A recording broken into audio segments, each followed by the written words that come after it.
Borescope is probably one of the biggest things that I feel like experienced shooters and a lot of like, top level guys I've seen on forums be like, the last thing that a new shooter needs to do is own a Borescope because they're just going to overthink it and your gun shoots fine the way that it is, right? And it's like, okay, well, I can see that approach, like I see that argument, right?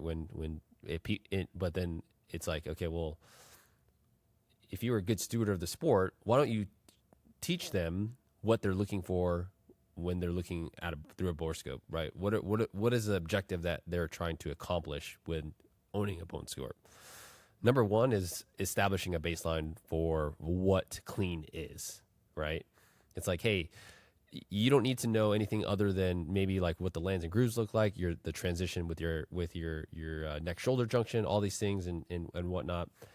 But what you're doing for initially off the bat is establishing for cleaning and looking at just like our fundamentals of marksmanship. Before you start learning how to shoot distance, you need to learn the fundamentals of how to drive that precision rifle system.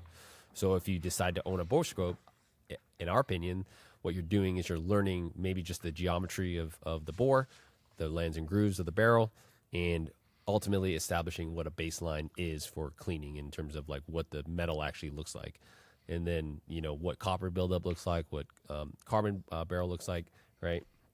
And I'm a 100% pro Borescope owning, even at a very young journey in your career as a precision rifle shooter, because I think one of the things that it's definitely overlooked is cleaning. But I definitely believe in a routine maintenance cycle. That way you're always keeping your rifle as optimal as it can be.